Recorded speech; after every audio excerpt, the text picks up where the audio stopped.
This is just the first of many appearances we hope to have with you. Okay. You know what I mean? I'm game. I'm game. Go everywhere, speak everywhere. Oh, you're ready? We should just start. Go everywhere, get in there. speak everywhere, we should engage just everywhere. Start rolling. Twigg, I think you should. Well, you put it perfectly, because I grew up in Trenton, New Jersey, where my parents told me all politicians are corrupt, in particular the Democratic Party. I grew up not believing that public service was a aspirational career, right? You must not have grown up when Doug Palmer was the mayor of Trenton. Well, he doesn't even know. I don't even know. I honestly don't even know. He's not corrupt. I honestly don't even know. But Carrie Twigg has the exact opposite, where you grew up, I mean, she was working at the Ohio Democratic Party at 19. At 19 years old. What did you do there? I was deputy political director, then political director. Isn't it State cool when party. you're 19 and 20, you can have really cool high titles? Yeah, right? When I was 20, by the end of the 1983 year of Gary Hart's campaign, I had my own business card because all the adults had been laid off. And my business card said, Deputy National Finance Director. There you go. Keep in mind, I didn't have enough in my bank account to have my own credit card, but I had a business card. That's right. The Ohio Democratic Party, I think, gave me $22,000, so I was allowed to have whatever title I wanted. Wow. For the year. For the year, but still at 19, come on. Man. That's a big deal to have that title. And it was in big credit to former governor of Ohio, Ted Strickland.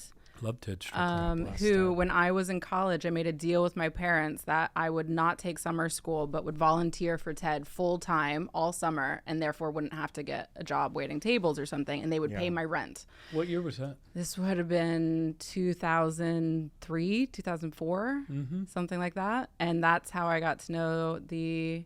Were you working for his congressional campaign then? He was gearing up for governor, yeah. It was right before. So he ran in 2006. You were working for his congressional campaign, but it was getting ready for the run, because I think he and I were elected in the same 2006 Yep, year. That's exactly right. Yeah. And then I became his chief of staff's assistant in the governor's office. You were the secret assistant to the assistant. You were like Dwight Schrute, essentially. I mean, I was a glorified intern. Can I share a cool Ted Strickland? I would love that. Barack Obama story. Oh yeah. So after President Obama was elected, and he was the president-elect, the National Governors Association was having its meeting in Philadelphia, city of brotherly love, Independence Hall, and so the president, with his appreciation for American history, asked to meet with all of us in Constitution Hall downtown. I love it. And all of us were there. All of the governors of the United States of America were seated in the same places where all of the delegates for the Constitutional Convention would have been, with Washington presiding from the podium. Cool. Every governor, or just the Democratic governors? No, all of it. It was National national governors. governor. And we met with the president-elect the night before together as a caucus. Yeah. But we were all there, and he, as was his style, engaged very patiently with then the governor of South Carolina in a discussion.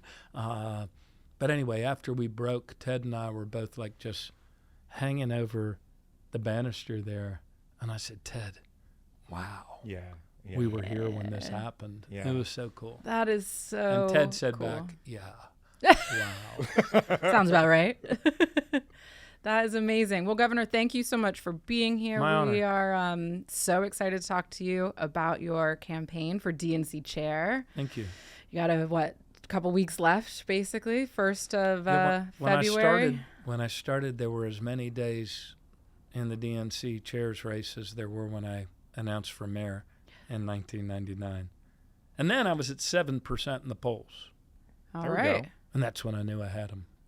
So, yeah, I think we have like another, 50 days or something left. Yeah. I kind of moved it up by a couple weeks just to add to degree of difficulty. There you go.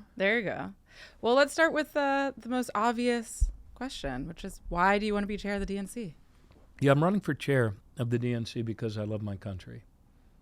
And because I feel very deeply in my gut and in my heart that the only thing that stands between saving our republic and losing our republic is to turn around the DNC so that it can become an effective fighting force to win the battles that are ahead of us. It is a huge challenge after this really disappointing loss. And but I've been given a lot of opportunities by my party, and I've carried a lot of water for this donkey. And and most recently, I was given the mission by President Biden as Social Security was approaching a customer service meltdown that was going to hit in the middle of the election year. And he asked me to go there and turn that around. And I did, with the dedicated men and women there, because of the things I've learned as a mayor and as a governor from much smarter people. So I am probably the best operational turnaround leader in our party today, willing to do this job. And this job this year, before the election, lots of people thought it would be kind of a continuity, caretaker sort of DNC chair. But increasingly people realize that we're in a war footing now, and we need a change maker and one that can actually turn around our party quickly. So that's why I'm running. All right. So I think you brought up really important points. One is I think that there is the sort of internal facing dynamics of the DNC that I would love to get into, just like the actual structure of the thing. And then I think there's the second bucket of issues that the next chair will have, which is all the external facing things, which is the brand of the party and what it means to people. And then also, like you just said, we're on war footing. Like, what fights do you want to pick? Yeah. I personally am looking for a chair that's a little antagonistic. We're going to have to pick a bunch of fights as well as rebuild and build a new structure. So there's 17 questions in that, but I'd be curious which one you want to, what's top of mind for you? Yep. Any good operational leader, anybody that understands change management and turnarounds, gets the best ideas by talking to people that are already doing the job and have been on the front lines. I learned that as a mayor. I learned that as a governor. I learned that recently at Social Security, and I'm learning that. And I'm repeating what I've learned now as I talk to lots of members of the DNC. So there will be no shortage of fights to pick in the very, very difficult years ahead. This latest iteration of the Trump administration, this sort of clown car cabinet, with their virulent disdain for government, are going to break a lot of things and affect the economic security of families all across America. I mean, black, white, blue, green, rural, urban, suburban, we all want to do better by our kids. We all have to feed our families, pay the rent, pay the mortgage. And so that's the first fight we need to pick. Every time they do things that adversely impacts hardworking people around their kitchen tables where they feed their kids and they divide up the bills for the month, we need to link those bad decisions back to its adverse impact, the harm it does to hardworking moms and dads that just want to be able to get ahead when they work hard. That's the first fight.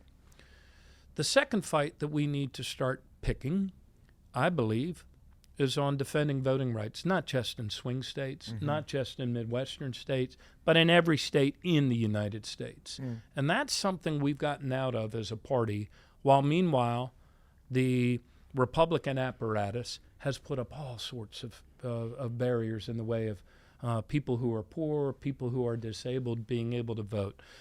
Some of them look innocuous enough, but all of those have an effect. And let's be honest, we had, about 7 million fewer people go out to vote this year. And but it says something about us as a party because we are a party that believes our economy is not money. It's people. It's all of our people.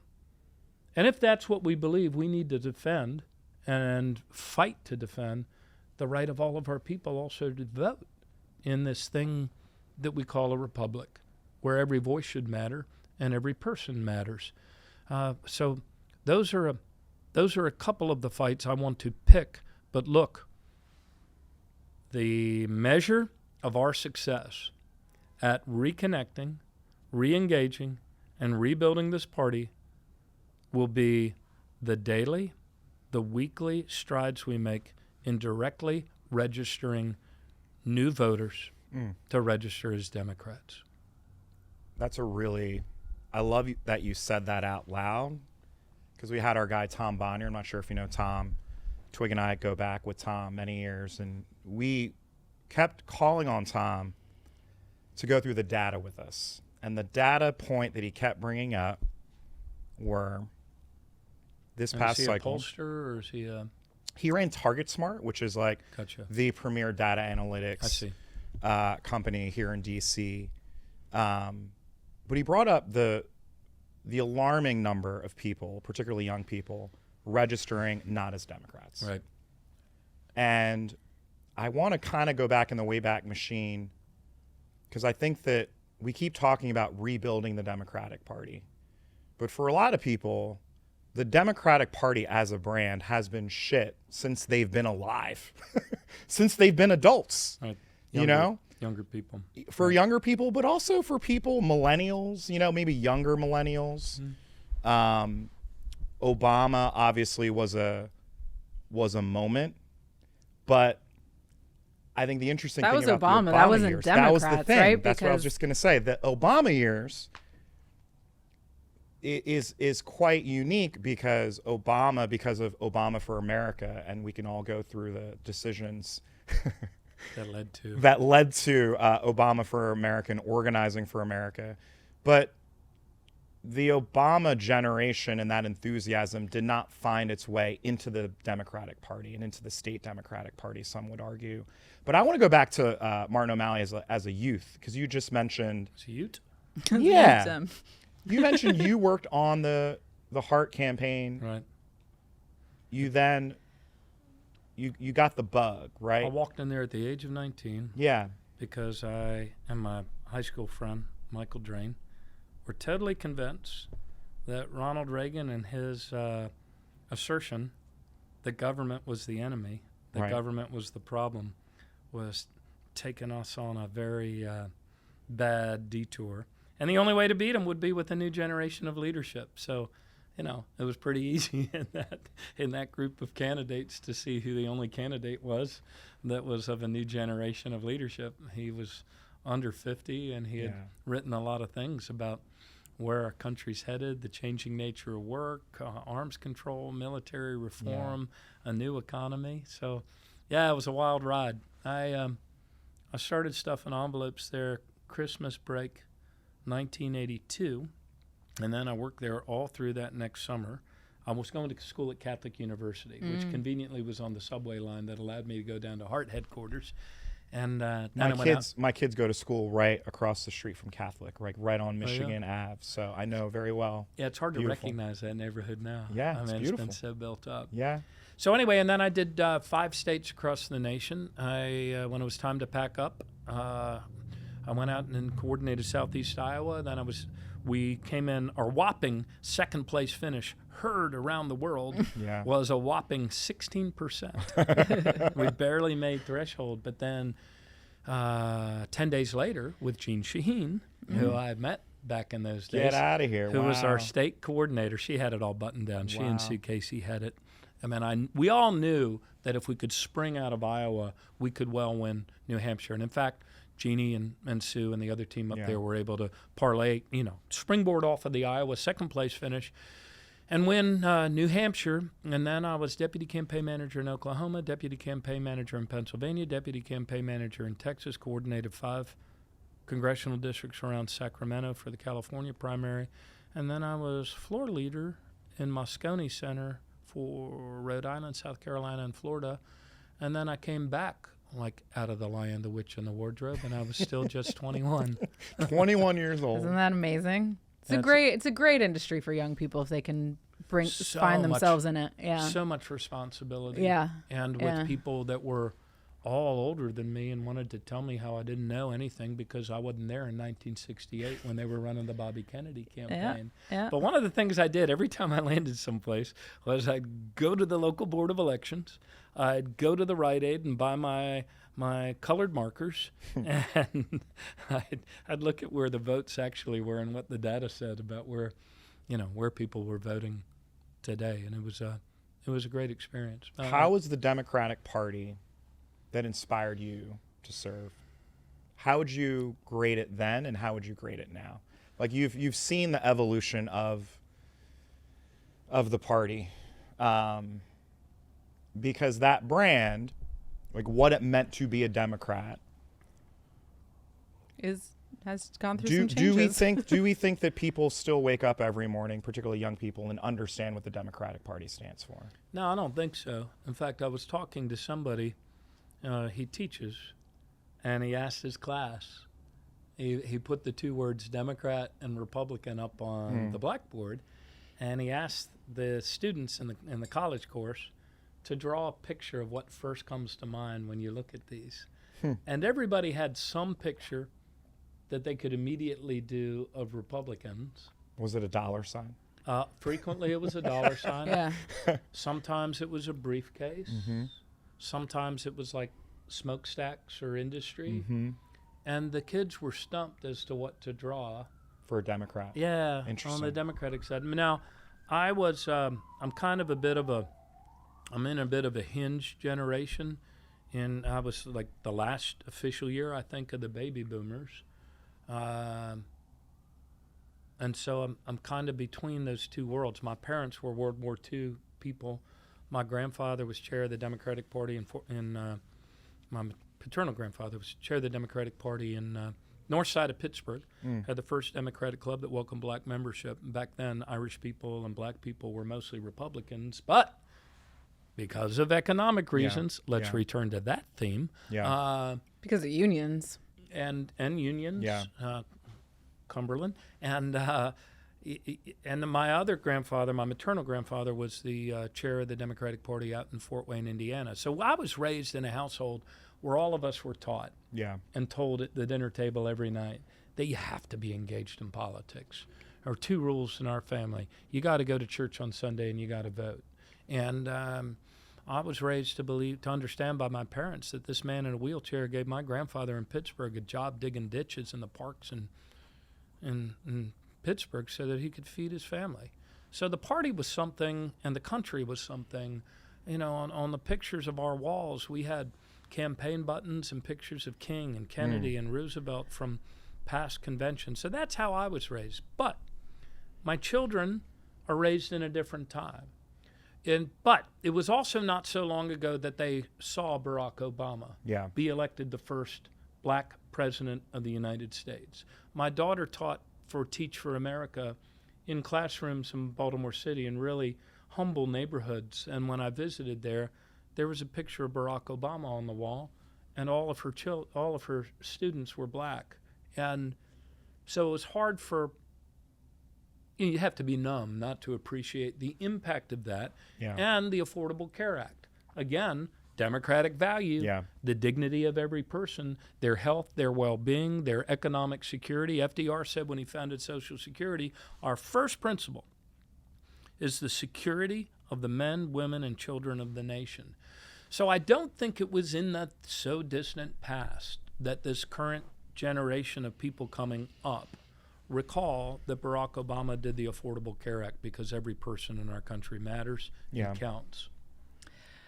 Yes. There's been a lot of chat, though, about, I think that the story you just told about the visualizations of the values of each party is really, really telling and interesting. And even if they did put dollar signs under the Republicans, my reading of the landscape is that those dollar signs are about Republicans are rich and they're going to teach you how to get rich, right? Democrats have a reputation for being corporate sellouts, but we're not making people rich. We're not. And it's one thing to say we're the party of working people. I was the labor person for Barack Obama. We did not do a very good job with labor unions during that administration by my own account. And we had a very hard time with them around the ACA. We had a very hard time around with them repealing Taft-Hartley and many of the things that we chose to do. China dumping steel and working with the steel unions, we had a hard time. And we have a bad reputation for being corporate shills and corporate sellouts that aren't making people money. And Republicans, while they may be scrupulous, they at least know how to get rich and are selling a story saying that they'll help you do the same thing. Yeah. And I think we do a really good job in this party of paying lip service to the needs of working people and saying that we're fighting for working people, but they don't trust us. And so I don't know what the role of the DNC is in fixing that reputational issue, but I think we have a massive reputational issue where working people, Black people, Latinos, people trying to make it up the ladder in this country don't trust that Democrats will actually do anything for them, rightly or wrongly, both fairly and unfairly. We all know it's not simple. Right. But Well, I was talking the other day on the phone with James Carville, the Raging Cajun.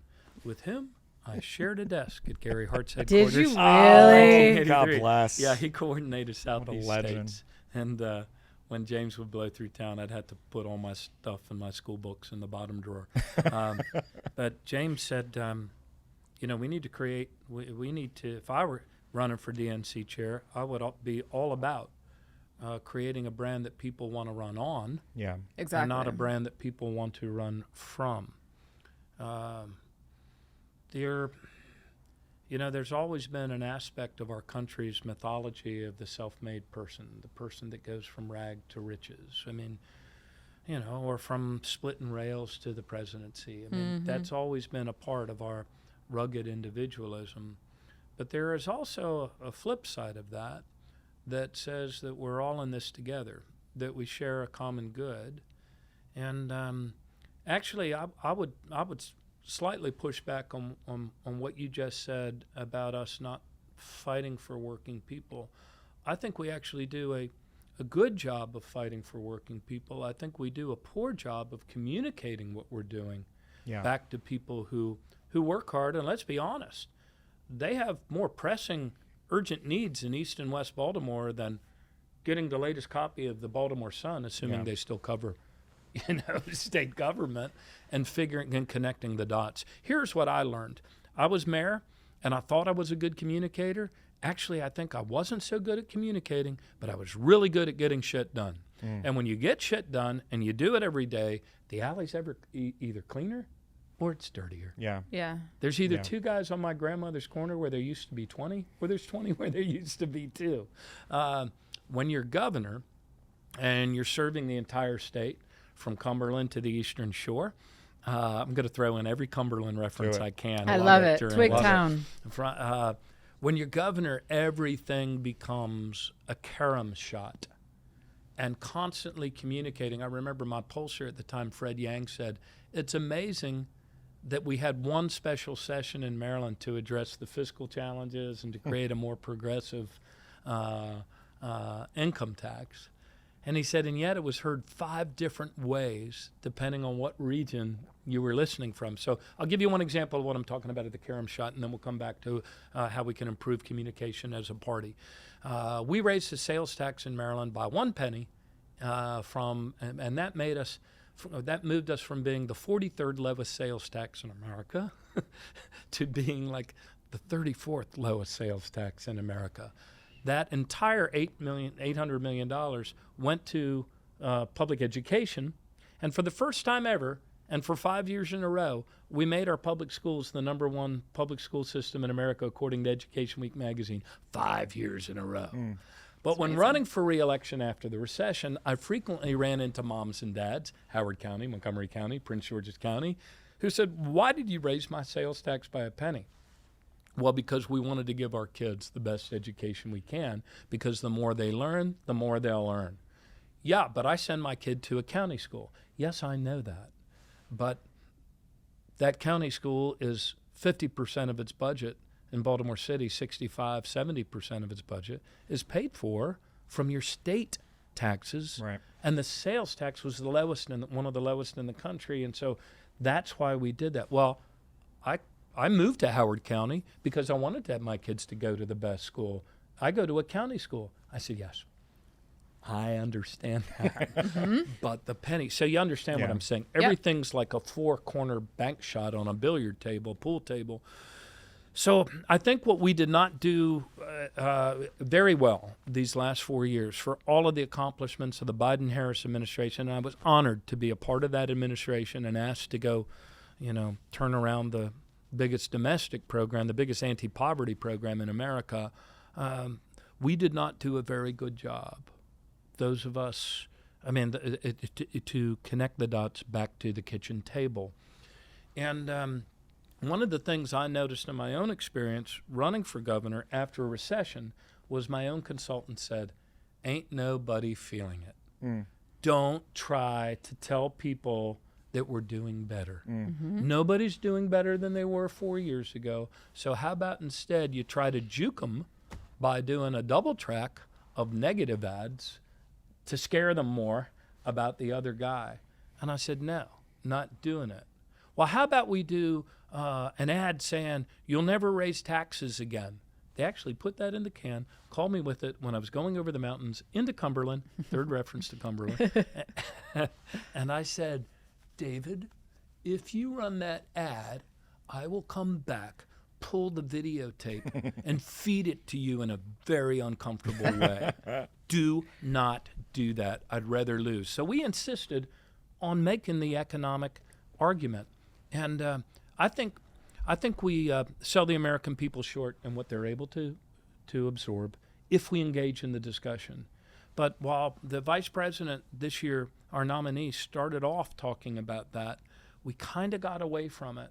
The ad that I'm told by people who poll tested it that was the most effective was when Vice President Harris looked into the camera, said, look, I know these are tough times. I know the price of things are going up faster than your pay. But we're with you in this, and that's why we're working to bring down prescription drug costs. That's why we're strengthening Social Security.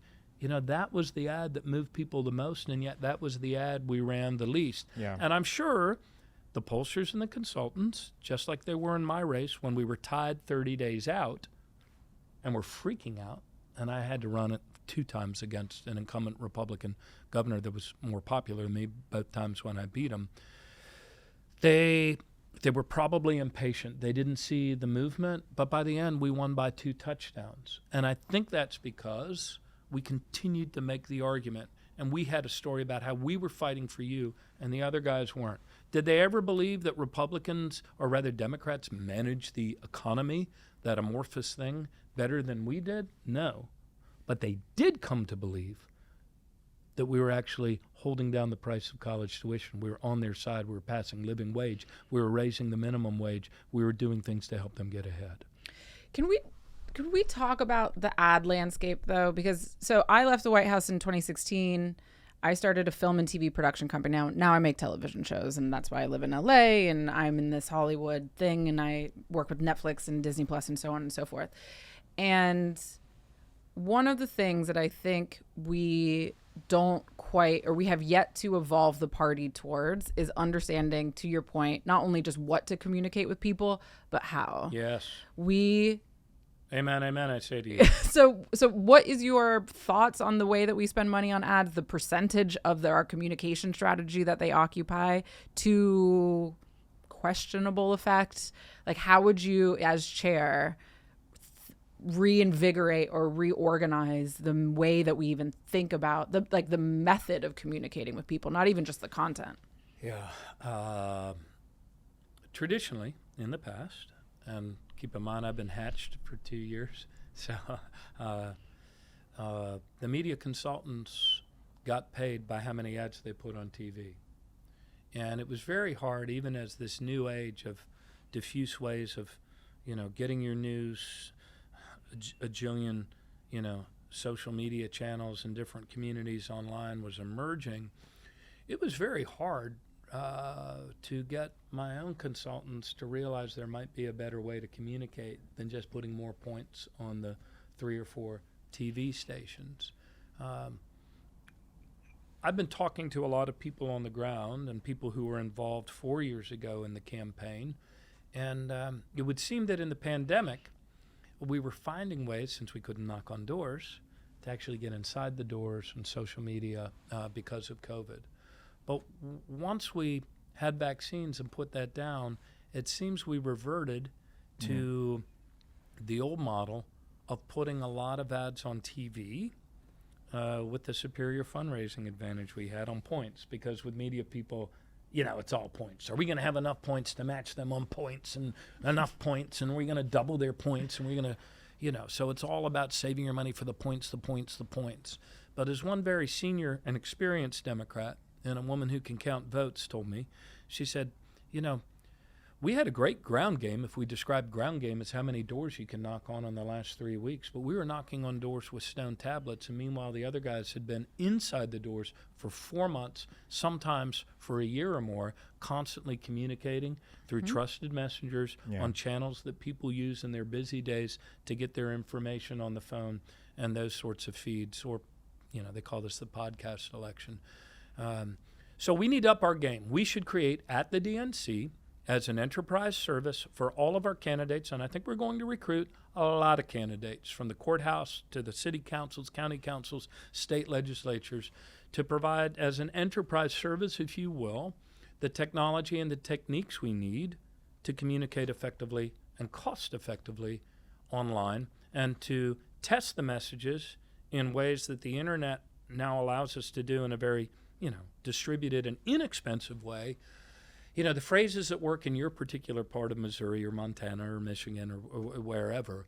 So we need to create a center for digital communications excellence within the DNC so that our candidates across the country do not have to rely on their brother-in-law to place Facebook ads and hope for the best. Yeah, and maybe quit lining Mark Zuckerberg's pockets when these platforms are openly antagonistic to progressive values. Mm-hmm. I don't want to monopolize the conversation. I love that Twigg is taking control of this interview. It's perfect. That's the way women from Cumberland Yeah, exactly. This is the way it works. I have a question.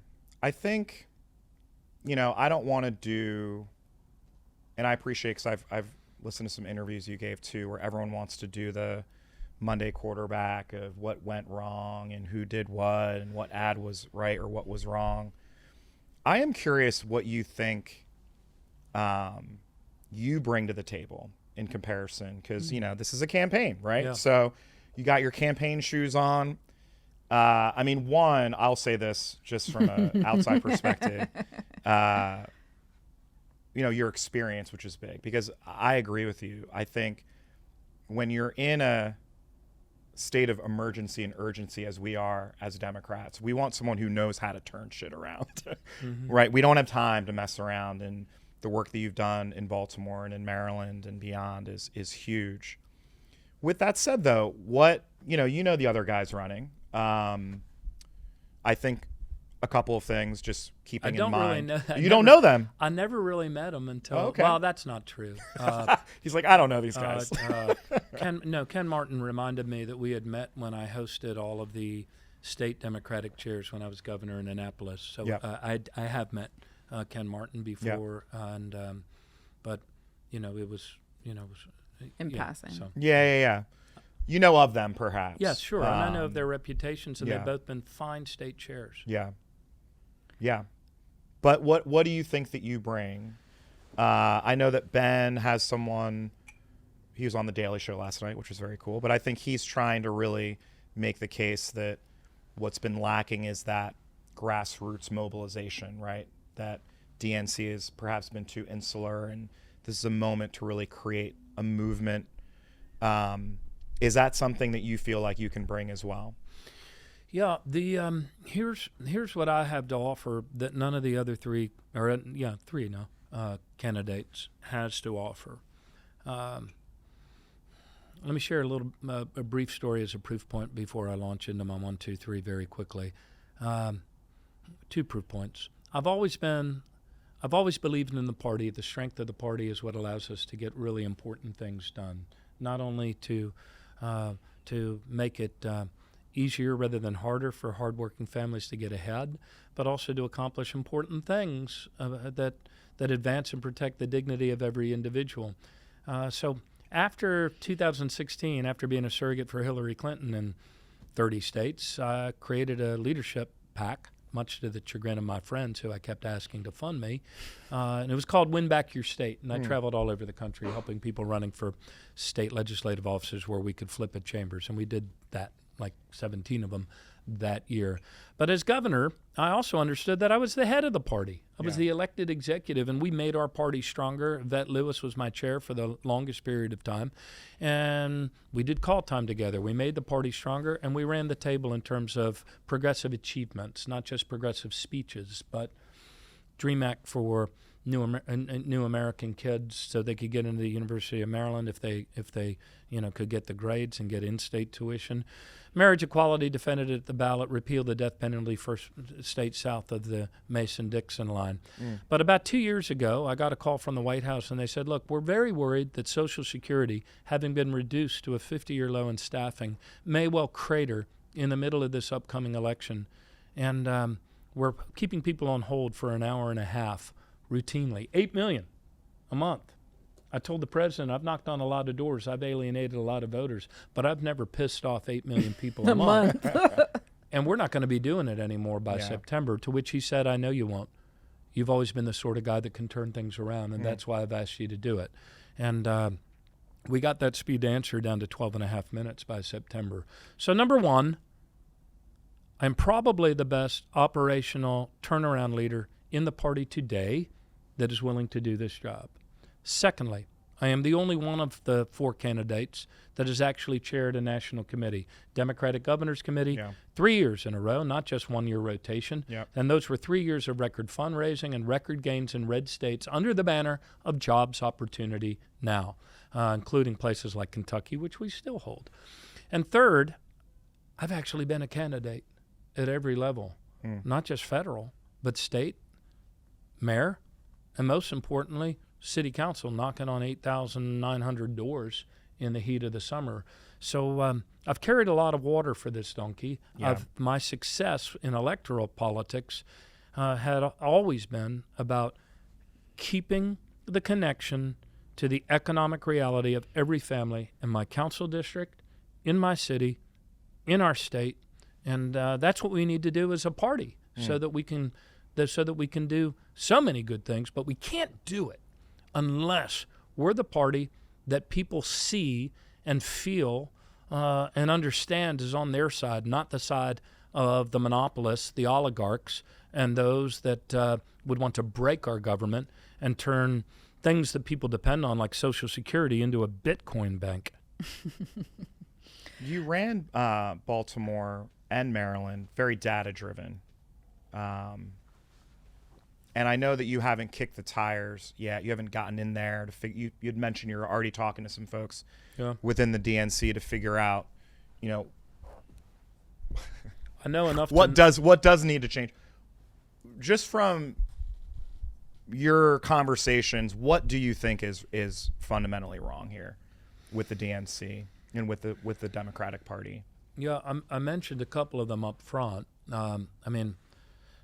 Number one, the umbrella message needs to be all about the economy, and we have an opportunity to do that against the many things that this Trump administration will do that actually harms the interests and the progress of hardworking families all across America. They don't know that yet, many of them, and it is our job to connect the dots in a straight line back to the bad decisions that the president, that many of them voted for, is making that's adversely impacting their family and their desire to give their kids a better shot than their parents gave to them. So that's number one. Secondly, all you need to do is look at the registration numbers to see that we've gotten out of registering voters. Stephanie Murphy, Congresswoman from Florida, was telling me that they used to have a 200,000 vote advantage in Florida, but ever since we offloaded direct voter registration, now they have $1 million deficit. I mean, $1 million vote deficit, $1 million vote deficit. And she talked about explained to me the fact that while we let nonprofits register people, they mostly register them as independents. And meanwhile, they create After Hurricane Maria, when Donald Trump disgusted all of us by going to Puerto Rico and throwing rolls of paper towels or toilet paper at people as if it were a halftime show, nonetheless, on the mainland, people like Rick Scott and other Republicans in Florida were creating help centers to help people get reestablished, get their driver's license, tell them where they could get a Social Security card, and, oh, by the way, how about registering to vote? And we're here to help you. And they stayed in touch with them all the way through. So the metric that should tell our operations every 2 weeks, every 2 weeks, every 2 weeks should be whether or not we're registering more voters. I love that. And we did not do that in 2016. We never increased voter registration, notwithstanding, the first parade of horribles that we got from the first Trump administration. So, and I know you're going to have to go here relatively soon, but I want to go back to something that you were saying about talking to James Carville, who I love and sort of was this dominating figure of my coming of age in politics. And yet one of the points recently that I struggle with that he's been articulating pretty forcefully is that Democrats have gone, I think he calls it identitarian politics, right? And he's very kind of against the way that Democrats have started to organize around identitarian politics, and that the right doesn't do that. The right does do that. I mean, Donald Trump won because of identity politics. We just don't call it identity politics. We're talking about white men. And I think that is we don't, because it's like, that's like the default identity. It's like, oh, no one else has, you guys have identities, but like white guys are just like, we're just here. We're just the normal. And so that default status, like it means that when we center people who have historically not been centered or discuss or advocate or organize from that point of view, it gets categorized as a different thing. And then it often is sort of treated as this foreign experiment.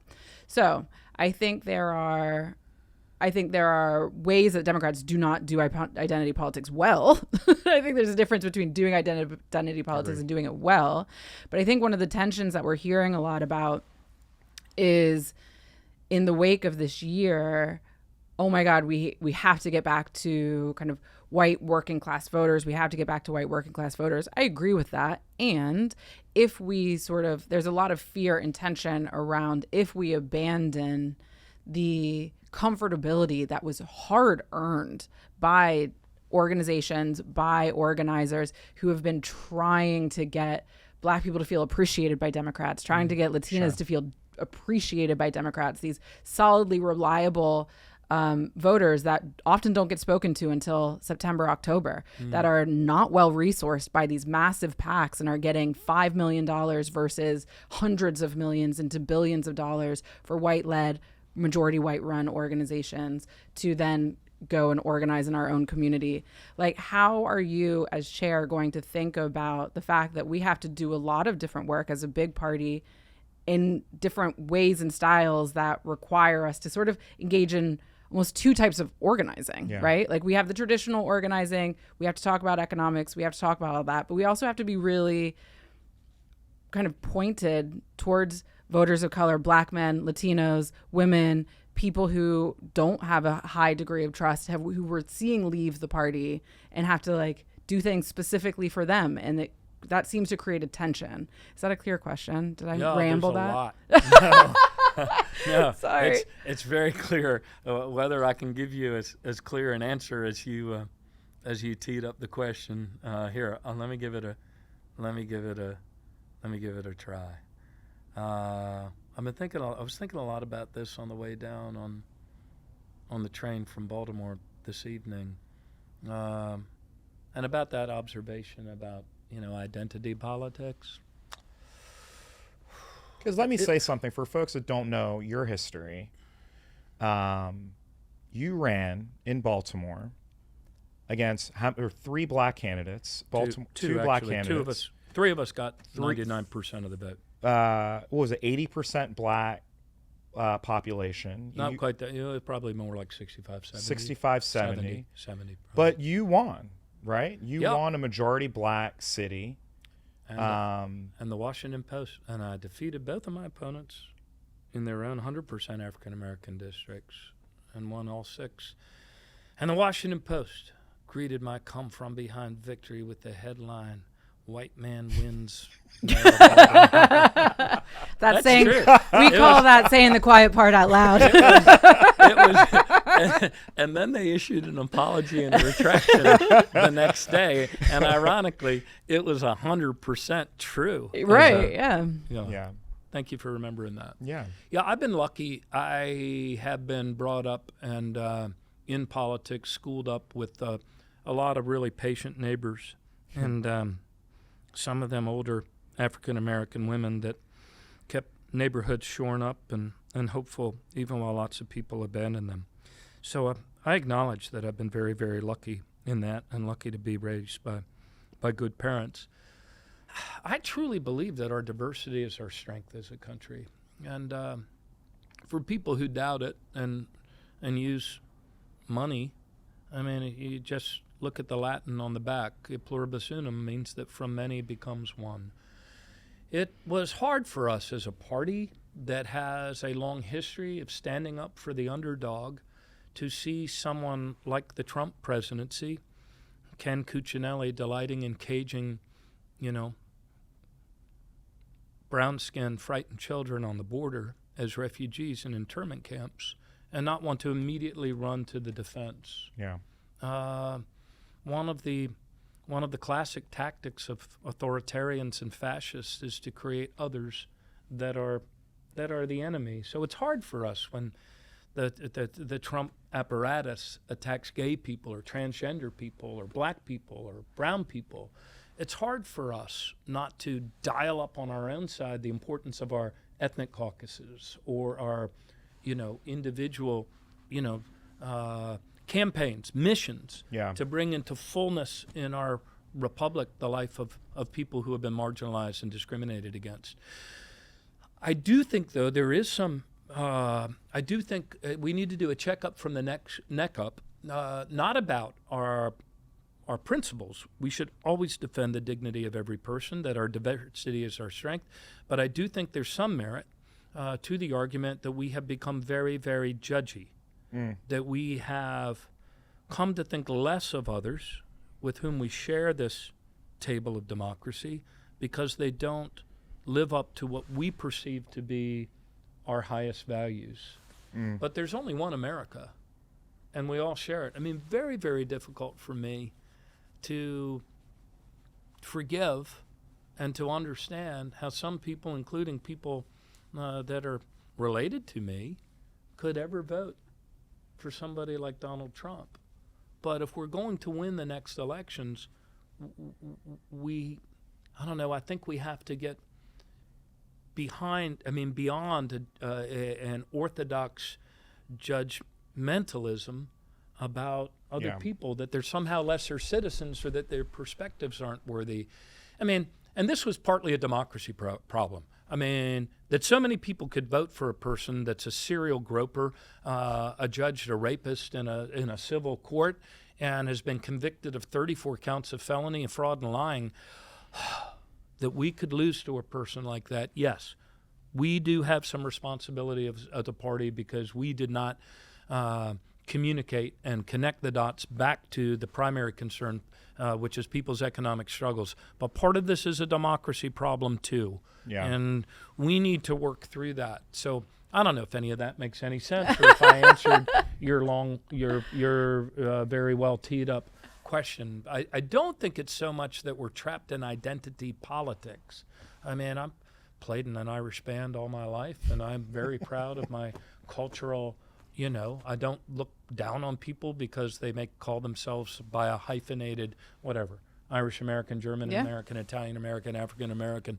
But I do think that we somehow have to, after these two really bad losses, come back to the table of democracy and invite others to come back with a degree of humility about how we failed to live up to the higher ideals of our party as the party of economic justice and social justice in the communicating of that to voters across America.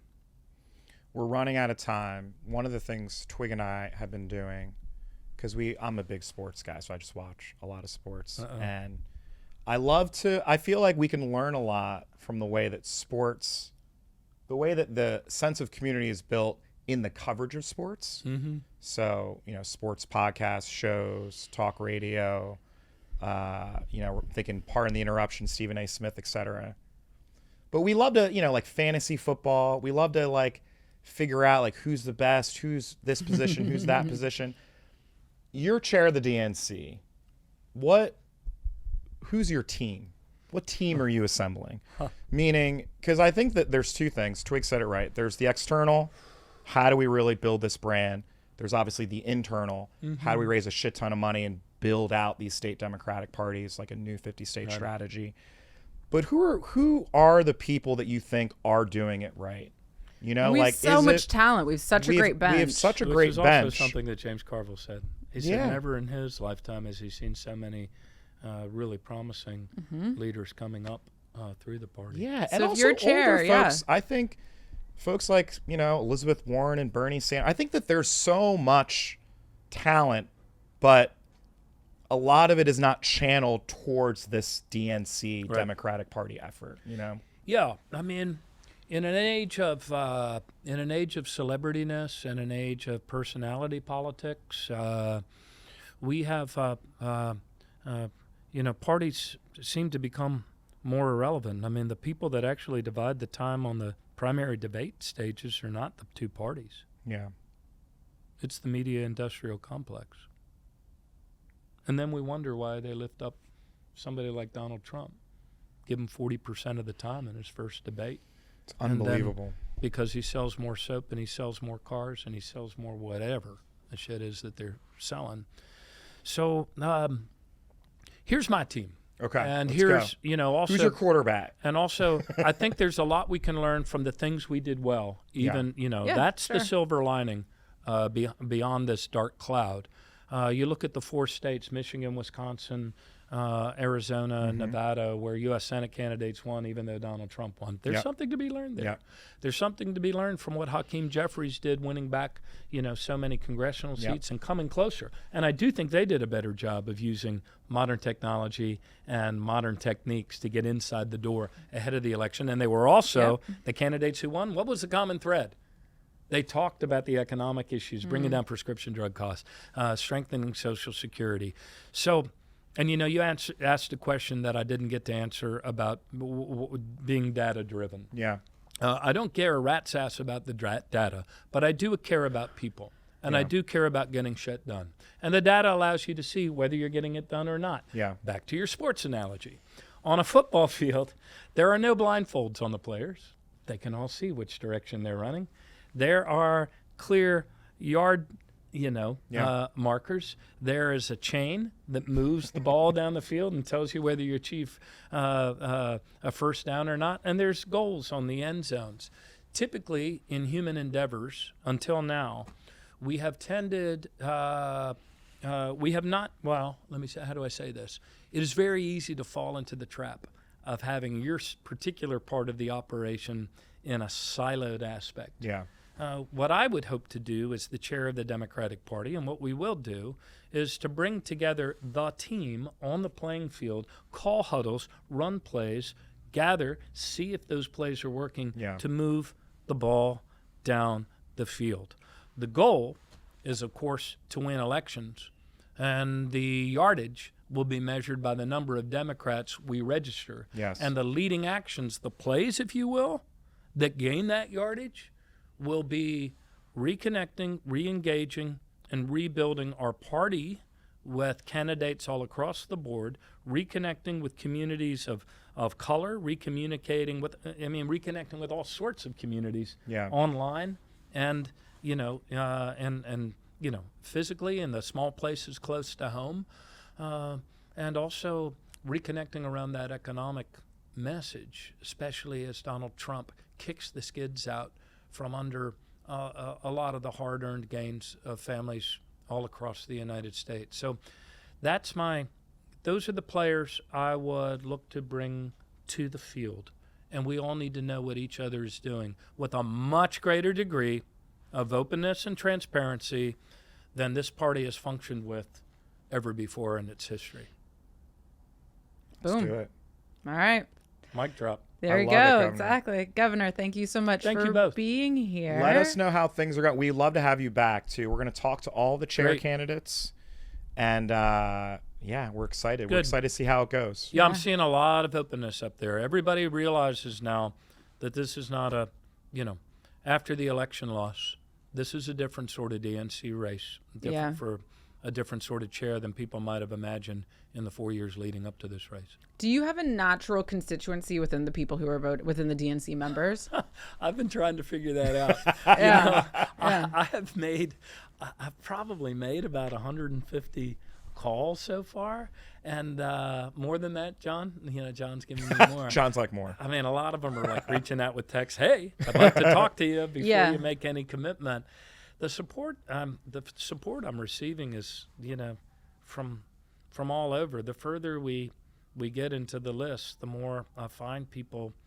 I talked to a state, a DNC chair from a state in the deep. I mean, not a chair, but a DNC member from a state in the deep South I'd never met before. African American woman who came in lock, stock, and barrel today and said, "I've been waiting for your call." That's great. Great. And then I talked to former chair of the party, David Wilhelm, who I'd never met before. Ohio guy. I've known David since I was 19. Experience, and he's thrown in lock, stock, and barrel. And then I talked to a couple of veterans today, steeped in the Democratic Party, and they've thrown in. So It's great. Feeling good? I can't tell you that it's all like white guys in ties or former governors or, it's and also a number of, Latino, Hispanic members of the DNC who remember how full-throated I was in defense of new Americans and new American immigrants being the strength of our party. So character's the product of a lifetime, and I've been honored to work alongside and with many people on many courageous battles and issues, and many of them have remembered that. And their doors are blowing open, and people are excited about making the change we need so that we can win elections again. All right. Fantastic. Well, best of luck. Thank you. Thank you.